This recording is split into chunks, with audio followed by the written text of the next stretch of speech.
mu ne mi ngi gën a feeñalati ak mbégteem mu rëy ci seen taxawaay bii. mu ne taxawaay bi teel na koo xam lool.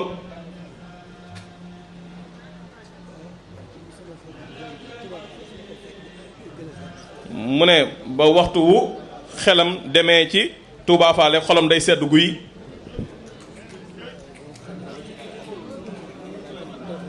mu ne loolee ba mu ko xamee la ci amee woon aw tawféex.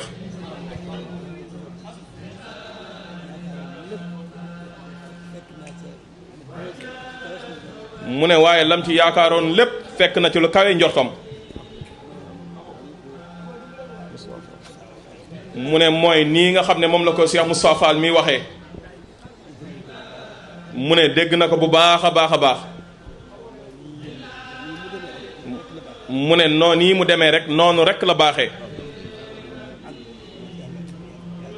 mu ne mbooloo mu ànd te yàlla rek tax.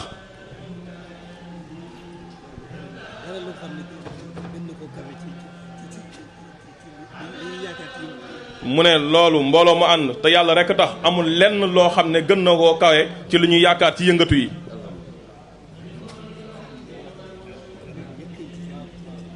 mu ne te am na yaqin lool ci seen taxawaay bi. mu ne xolam sedd na ci waaye xelam it dal na ci bu baax a baax.